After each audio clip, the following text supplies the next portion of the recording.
This is WBSM On Demand. Good morning. Good morning. Want to thank Paul Santos, a great guy. Always, we had his son Dylan working here for a little while. I think he wasn't, I guess he was an intern. Dylan's a great guy. His dad's a great guy. So always nice to see Paul Santos here. If you don't have a chance, or if you haven't seen it, he's got a great television show. It runs on Channel 6. Really great show. He's fun. Gary Langevin is like the Paul Schaefer. Of course, Paul's like Dave Letterman or Johnny Carson.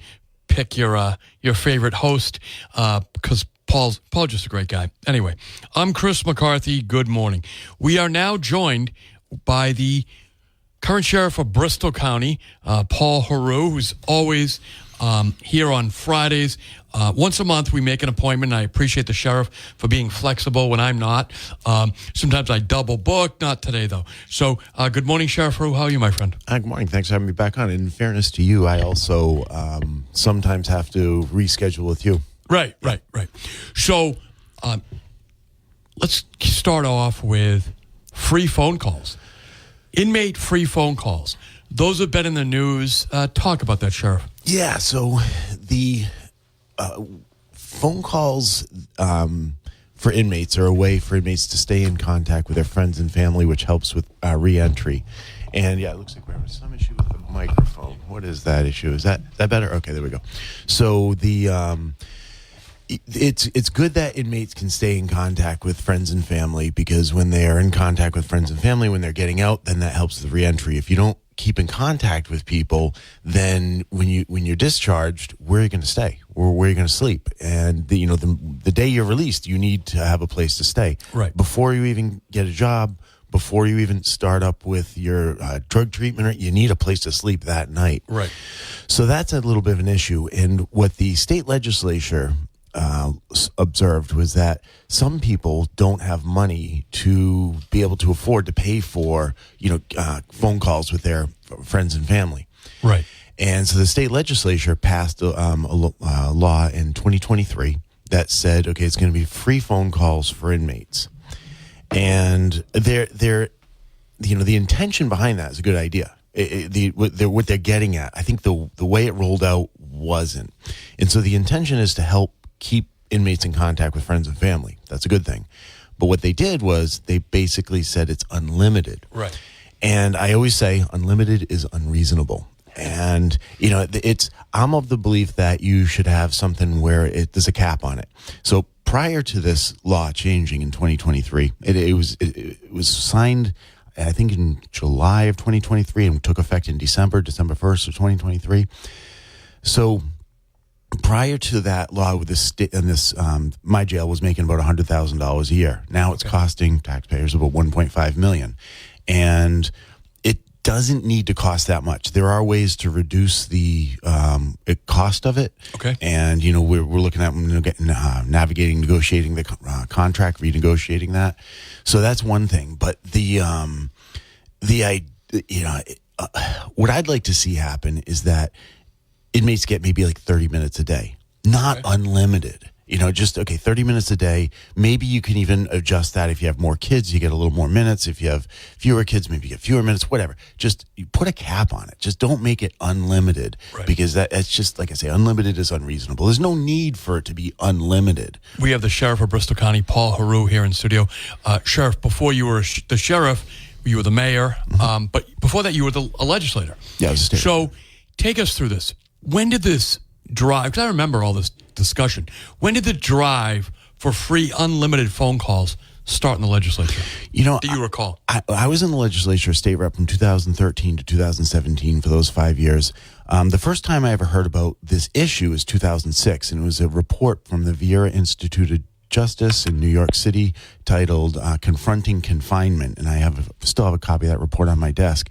And it's still, the findings of it are still relevant, but it talked about the need to have inmates keep in contact with friends and family.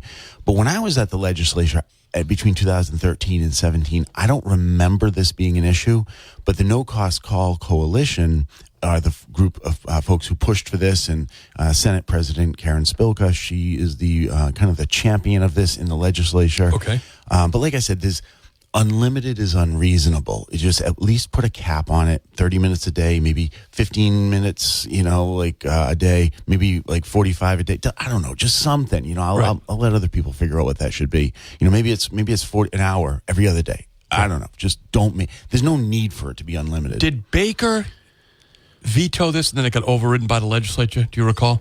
Something like that. I was mayor at the time, so I wasn't in the legislature, but you're right. Something like that did happen where it either passed, I guess it would have had to have passed the legislature, Yes. and then Baker vetoed it because it doesn't get to the Baker, so I think you're right. That happened. I'm not sure what the story was behind that, though, because I was mayor at the time when that happened. I wasn't in the legislature. But now that you got some time as the sheriff, some time in the field, as they say, you don't think it's a good idea to have unlimited calls? Not unlimited. Anything is I don't even like the Supreme Court justices being unlimited terms, like a lifetime appointment. I just police chiefs and fire chiefs who have lifetime appointments as well. I don't support that. Mayors who can run year after year, or presidents who can run year after year to be the executive, or a sheriff. I don't. But I like limits on things. On the phone calls, there's some articles out there. GBH did one. You believe it's leading to increasing crime? Well, it's definitely a correlation. Okay, explain that. There's a correlation. So when you have more phone calls going out, there's more. If inmates are paying for their phone calls, they are going to, generally speaking, use those wisely and, keep in contact with friends and family. But when they're unlimited, you can then talk to your friends and family, but then you can also get involved with other things that you might not have wanted to pay for. So the ability, the possibility of doing more witness intimidation, you could also, that increases. The drug dealing, trying to arrange for crimes. Now, we have seen with the increase in calls, and there was a factor of like 3 to 4 times at our jail, the number of phone calls, like they increased 3 to 4 times. We are seeing an increase in crimes go up as well. Now, can we say definitively that it's because of the calls? Well, we'd have to do a proper study, let's not keep spending money on it, though. We think we know, right? Well, it's a very strong correlation. Yes, it's a very strong correlation. So, but I have to, in fairness to just the scientific method, which has it been rigorously evaluated and falsified, and all the stuff I've talked about before. No, is it a very strong correlation? Yes. But you, as the sheriff, what control do you have over it? Not much, actually. Okay, because explain that, so the way the law, as I understand it, the way the law is written is it says you have to, my office, where we have our lawyers looking at this, and we might have our understanding wrong. It's a complicated write up of the law, the way the law is written. It basically says, though, that the kind of the program, if you will, the limits around phone calls, the scheduling around phone calls, I don't know how to say it, has to stay the same. So you can't make it more restrictive after December 1st, 2023. And the policy I inherited that, with my predecessor, Tom Hodgson, they allowed inmates to talk on the phone from 7 a.m. until, I think, 9 or 10 p.m. I forgot if it was 9 or 10. And so we weren't allowed to change that. And so basically inmates could talk on the phone from 7 a.m. until 9 or 10 p.m. We couldn't then say, okay. They were paying for it. They were paying for it. Okay. They were paying for it. That's right.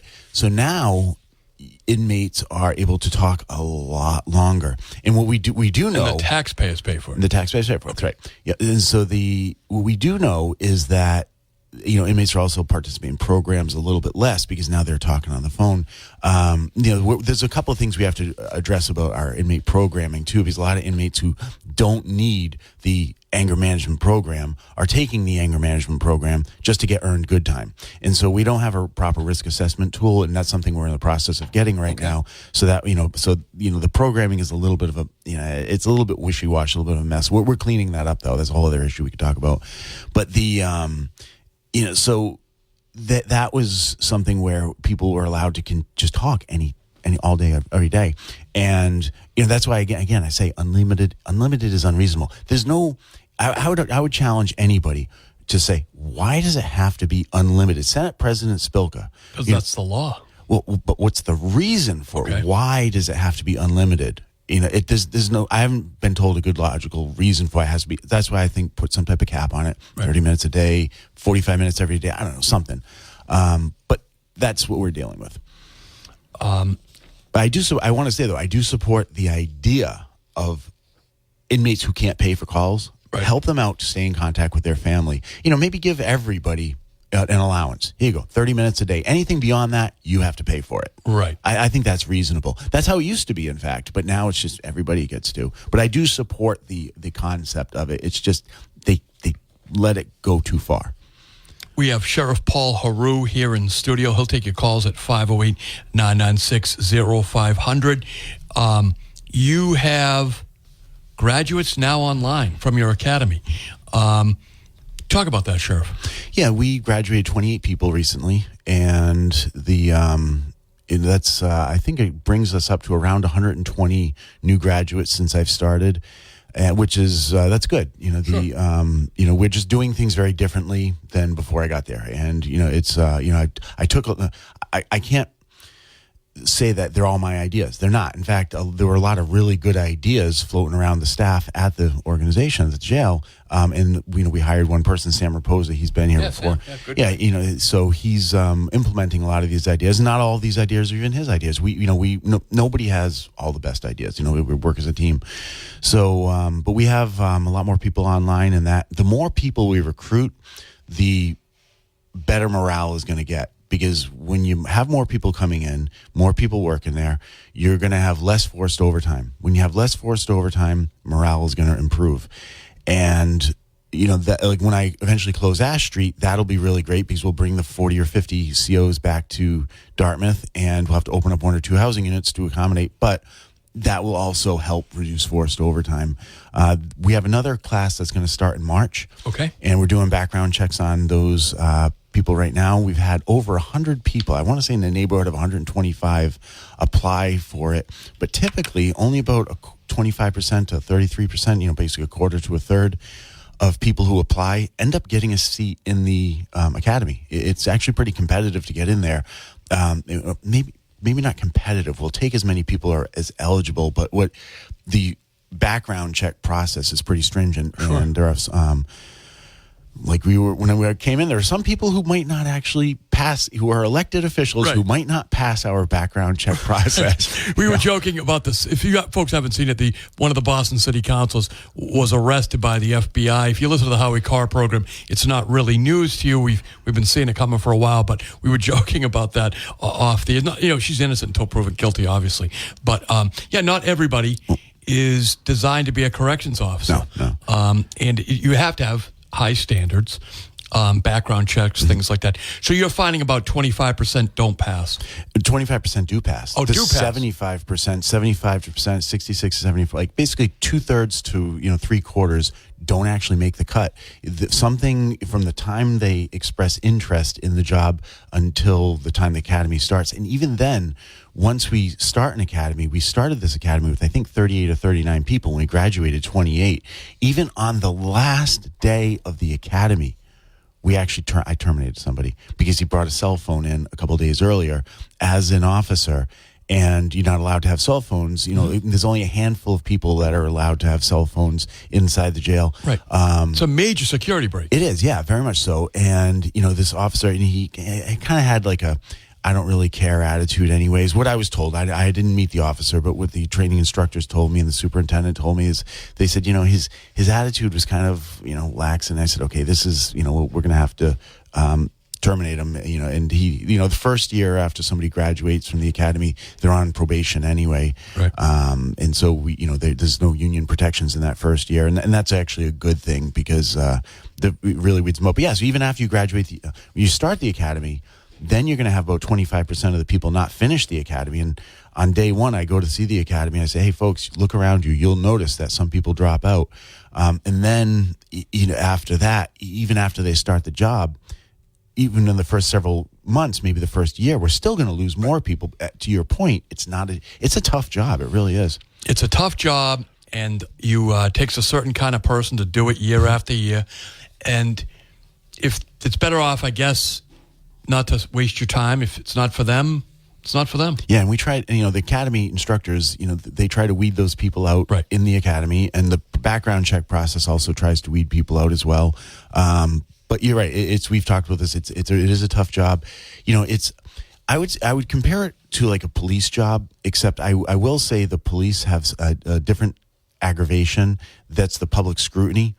So it's, but the use of force continuum is the same between police and corrections. They have to follow all the same laws. But police officers have a public scrutiny, yes. And so that's an added aggravation because we're in jail. We're out of sight, out of mind. That's not to minimize anything that corrections officers have to deal with, because you might have 2 COs without a weapon, right, managing 60 people, right. And could they have weapons? They unfortunately they make shanks. They and stuff. do, They do. And they're very creative with the way they make them. So I mean, you think about how to make a styrofoam cup, turn that into a weapon. Have you ever thought about that? I never have, but I've never been locked up. Yeah, well, it's a styrofoam cup. How do you do it, Sheriff? Tell me. You melt it, and then styrofoam becomes a hard, stabbable, shank. Right. So something as soft and light as a styrofoam cup. If you have something that you can melt with, you can turn that into something you can stab somebody with. So they're very creative on the ways they come up with things. 508-996-05, so I can get on the program. Good morning. Thanks for holding. You're live with Sheriff Paul Heroux. Good morning. Good morning. I got a question for the sheriff. Yeah, ready for it. Yes. Yeah. Well, you as the elected official, as sheriff, and with the legal problem we have in the area, if the federal officials come to the city, will you work and cooperate with them? Yes, and there are limits to that, though, just like I said before. So let me tell you a little bit about what we do right now. Information sharing. We do that. We're going to continue to do that. If they need information, we're not going to stop them. We're going to go ahead and cooperate with them. We're going to, if they say, hey, can you give me a list of the names of the people you have in your jail? We're looking for people who, are not U.S. citizens. We're going to give that to them. They have an important job to do, and I'm not going to get in their way of doing it. But there are certain limits that the public doesn't realize. And I'm really glad you asked this question, though. So one of them is, and this might surprise you. Now, if you can just imagine this, somebody who's here illegal, undocumented, whatever you want to call them. We know what we're talking about. We're talking about the same person. And they're walking down the street and they're waving a flag, brazenly saying, I am not here legally, for whatever reason they're doing that. As the county sheriff, I do have some arrest authority, but I actually can't lawfully arrest somebody who is here illegally solely for the purpose of them being illegal. Now, if they had committed a murder and I saw the murder happen right in front of me, or if they were robbing a convenience store, if it's something you see happening right in front of you, you can do that arrest, you can effectuate arrest. Then later you find out that the person who's here undocumented, that is going to stick. But what I'm getting at, though, is that as the local police and the state police and the sheriffs and the deputy sheriffs don't have the legal authority to go out and round up people who are here illegally. It's federal immigration law. It's federal law. Now, think about this for a second. A lot of people might not realize this, but an FBI agent can't give you a speeding ticket because an FBI agent is enforcing federal law, not state law. So we can't cross jurisdictions like that.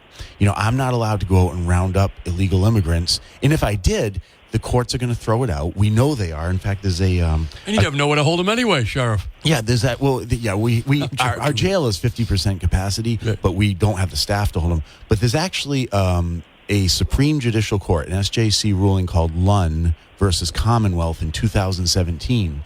And what that says is that we're not even allowed to... If we have somebody in our custody who is there illegally, we can tell the federal government that. The federal government asks, we can let them know.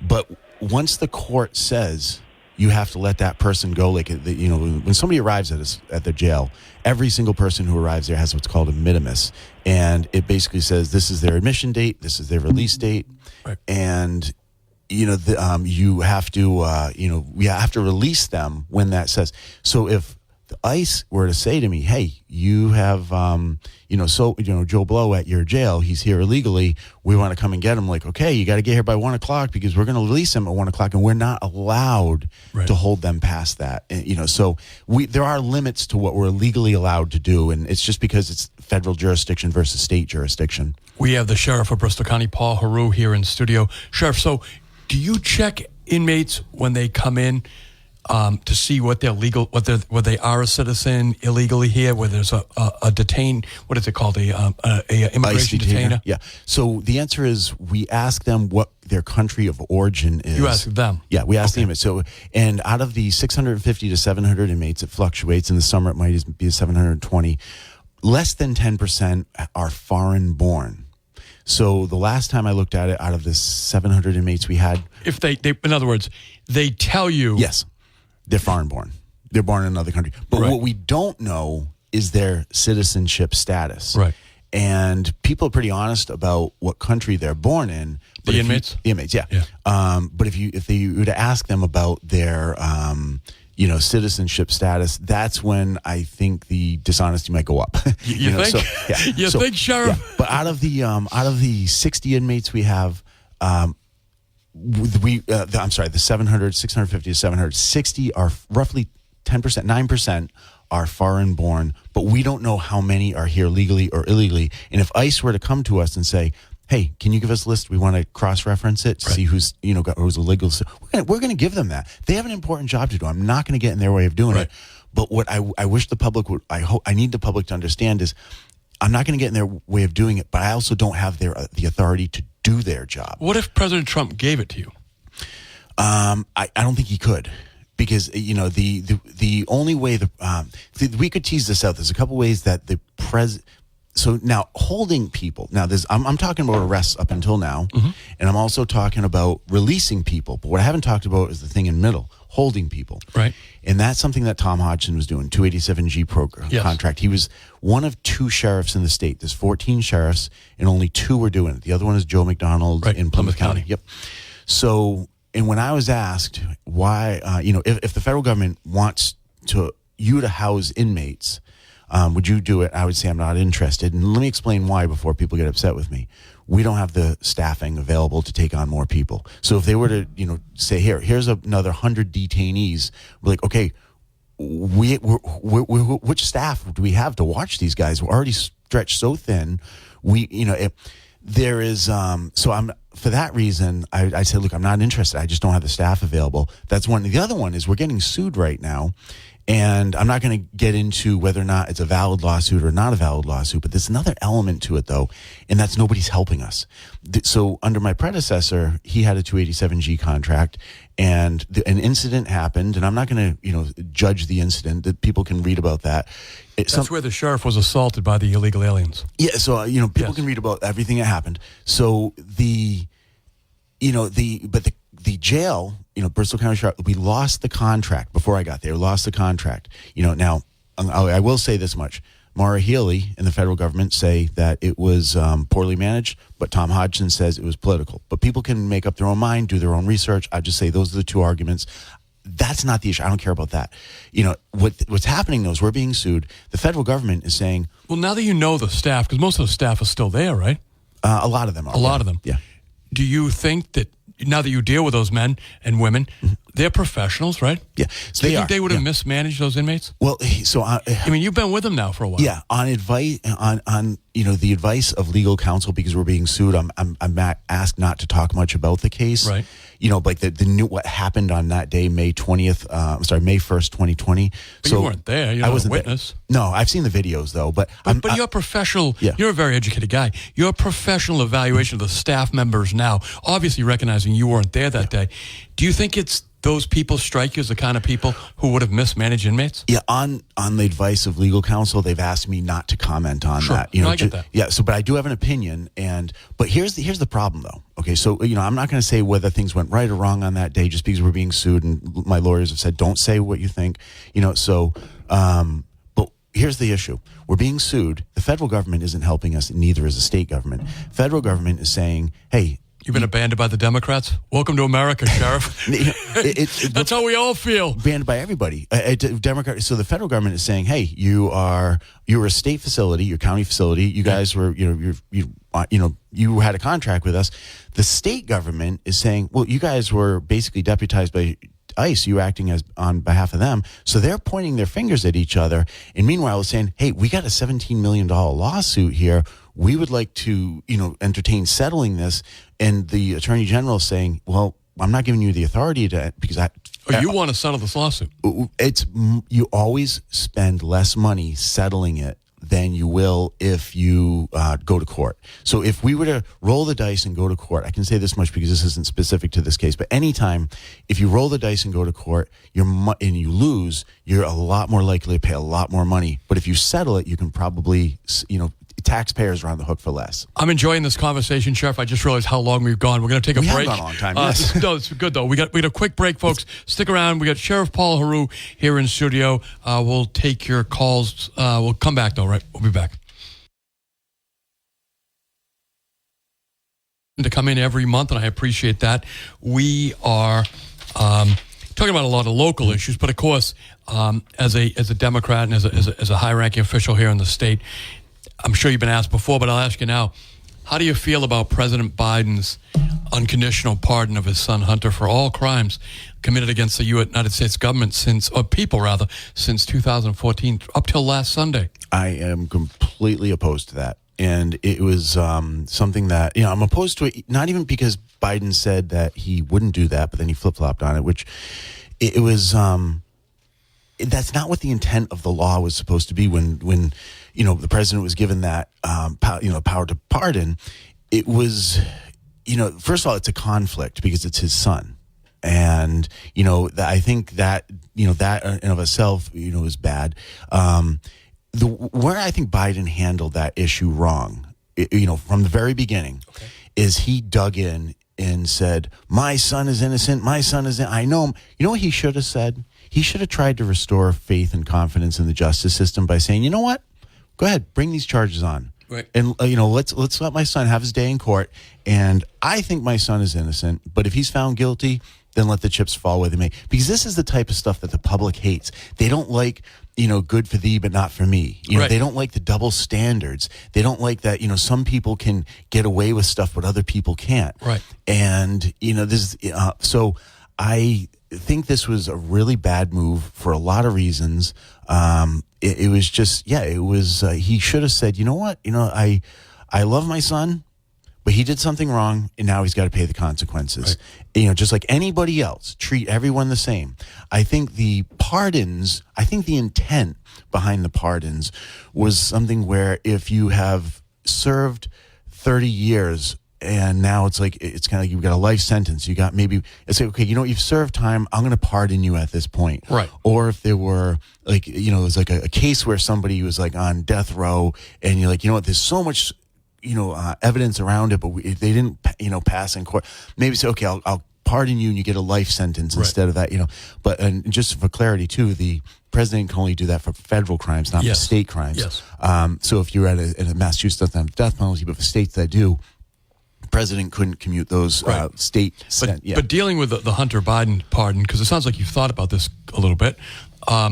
Why do you think he picked 2014 as opposed to just the two crimes he was convicted of? That also stinks. It's just, don't do it. You should have just said, from the time he was 18 years old, or maybe, there might be, I don't even know. It's certainly suspicious. I think we're both in agreement. I think that's where you're going with that. But it's just, that's what the public doesn't like. And there's a whole political end to this too, that other people are talking about with January 6th and Trump pardon, all this.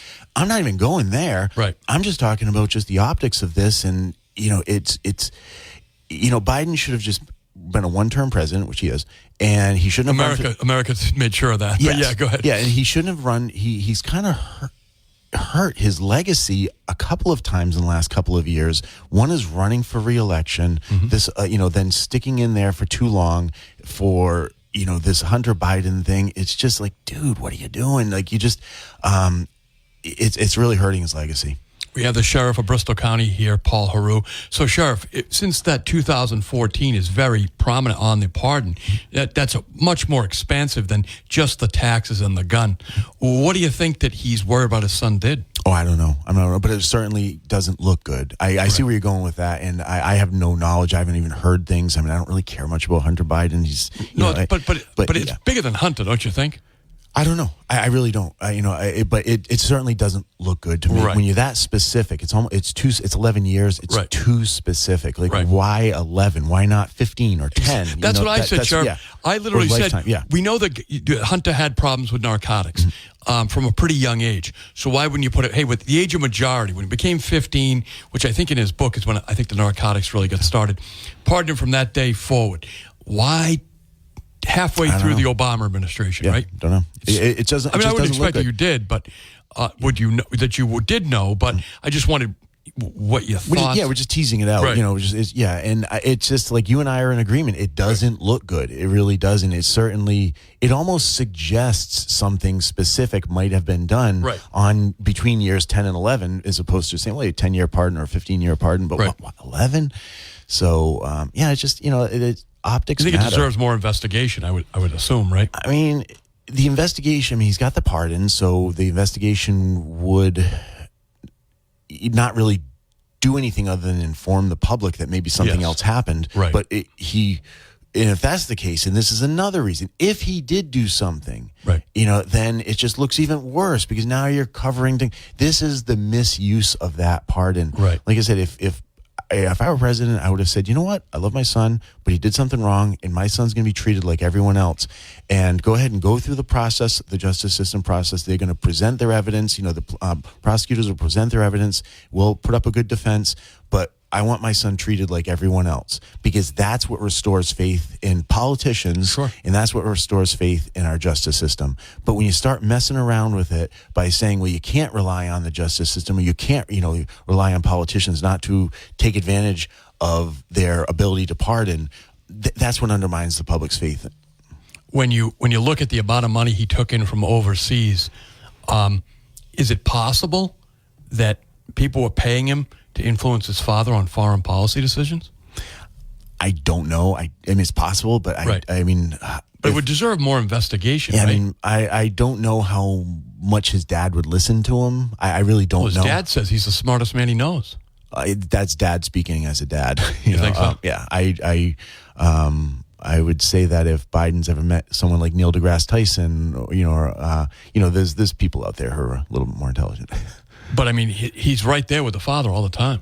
I don't know how close they spend. I mean, I see my dad, not very often, but I mean, like we talk on a regular basis. But he was living in the White House. Hunter was living in the White House. Oh, was he? I didn't even know that. Yeah, I didn't even know that. So, it's. So now that you know that, do you think that fact pattern would make it even more suspicious? It doesn't look good. No, it certainly doesn't. But I don't. Earlier in the program, you said you're innocent until proven guilty. Now, Hunter Biden was proven guilty, true. Yeah. But actually, in today's society, especially with politicians, you're innocent until accused.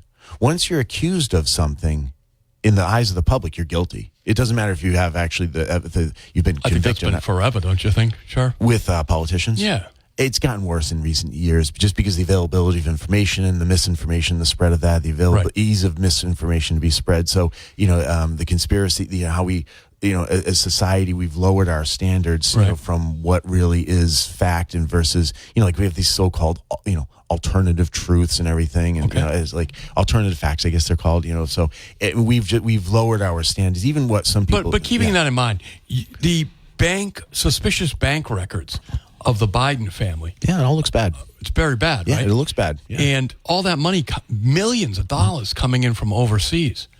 I would think, as a sheriff, you would say, hey, that looks like something might be there. They could be innocent. But I wonder why no one's come forward and say, this is what we got the money for.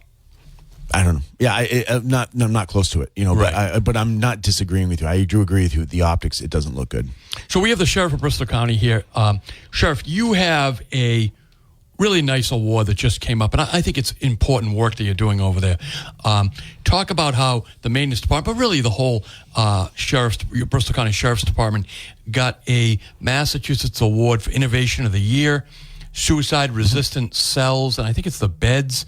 Talk about that, Sheriff. Yeah. So it's well known that the jail had a rate of it was a suicide that was higher than the rest of the state. We were actually, it turns out we were 3 times the national average, the rate of suicide in the Bristol jail system.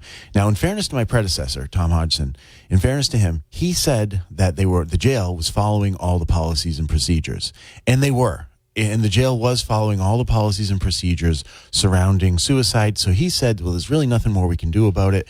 So in fairness to him, they were following the policies and procedures. The problem is that they were inadequate. And I didn't have the firsthand knowledge to say what's inadequate or not. So I brought in an expert, a guy named Lindsay Hayes. He's a nationally recognized expert. Yep. We had a $15,000 contract with him, and he worked with us for about a month. He came in March of last year. I hired him in January, but he started in March, and he looked at our whole system from top to bottom, from time of admission to time of release, and everything we're doing in the infrastructure. And he gave us 23 specific recommendations. There's 24 in the report. The 24th is do the first 23. So I say 23. Right. But there's 23 specific things. And we've been implementing those things. And we we won an award from the Mass Sheriff's Association for Innovation of the Year for changing some of the cells to make them more suicide resistant, which I can't promise we're never going to have another suicide. I can't make that promise, but we can reduce the rate of suicide, and that's what we've done. We're going to take a break. We'll be right back. You have a toy drive coming up. Yeah, it's the K9 unit, and they've been doing this for a long time, well before I got there. They do a toy drive every year, and they will be collecting toys for distribution to kids who might not otherwise get something. And they'll be doing that tomorrow at the jail on 400 Fonts Corner Road, against 400 Fonts Corner Road in Dartmouth. You can just Google search the Dartmouth jail, but their office is in the training academy. Okay. And so if you were to go there between 9 a.m. and 3 p.m. tomorrow, Saturday, you can drop off some toys, and those toys will get to kids that might have not otherwise got them. I watched this last year. I helped unload some of the trucks for the K9 unit, and they get a lot of toys. Oh yeah, they have a really good turnout on this. This is a great thing. So it's tomorrow. Tomorrow, yes. Tomorrow, go by, see the guys at the K9 office out at Fonts Corner Road. Drop off some toys. Yeah, it's in the training academy. In the training academy. We'll be right back, folks. Who's the leader of the Democrat Party, you think, now on the national level? Oh, God, that's a good question. I don't know if we really have one. That's a really good question. Does Kamala get another shot, you think? Probably not. Okay. I think if she were to run again in 2 years for the Democratic primary, because in 2 years is when they're going to start campaigning. It's 2 years away, because then you have 2 years, Yes. Whether or not she would get the nomination, I don't know. You and I have talked about this before, but I think having a coronation's a bad idea. We've done it a number of times on the party. I don't really pay much attention. I guess the Republicans also. You had to fight your way through to get the nomination. I did. Yeah, I know. I think it makes a better party. Yeah, but it does. It makes for a better party, makes for a better candidate. I mean, in this last round, I don't really pay too much attention to whether or not Republicans do it, but I know in this last round, Trump was coordinated. And the reason he fought it out here in Massachusetts right to the end. He didn't. It was. We always knew he was going to be. There were 3 governors in that race. Yeah, but they were never going to win the nomination nationally. The governor of Florida? No, never. He was never going to beat Donald Trump. Well, he might not have been, but it was not a coronation. It was. Yeah, because Trump was always, everybody knew he was always going to be the nominee. Just like in 2016, everybody knew Hillary was always going to be the nominee. In 2022, everybody knew Maura Healey was always going to be the nominee. So Donald Trump, I'm like saying, yeah, Donald Trump was a coronation, but we have had him on Democrat side as well. And, we didn't have a proper primary. So, right. So I'm being fair. I'm saying, yeah, both Democrats and Republicans have done it. Fair, but anyway. Well, Trump was coronated. He didn't have a proper primary. I mean, it was... No, it's not he didn't have a proper primary. It's that we always knew he was going to be it. Republicans that's different than a coronation. You can pick a winner, like assume someone's going to win. Like you can say, the Yankees are likely to win the World Series, but they got to play the game out. Yeah, well, in that case, Democrats haven't had any coronations, including Kamala, because there was a window of opportunity where people could step up, and they didn't. They all just, so that, if you like, from that point of view, right. Kamala, there was that opportunity, but nobody stepped up. So, that's when everybody said, okay, we'll just go with her. But, Sheriff, I want you to have a great Christmas if I don't see you. I hope you have one nice as well. Thank you, my friend. I really appreciate you always making time for us here. Again, the toy drive is tomorrow. 9 to 3 p.m. 9 a.m. to 3 p.m. Wrapped or unwrapped? I think unwrapped. Yeah. Unwrapped. Because I remember seeing them last time as unwrapped. Yeah. In fact, we need them to be unwrapped because we want to make sure that we can see what somebody's giving, deliver a wrapped toy and it's not appropriate for with a kid. With a file in it, right? Yes, exactly. Don't screw around, folks.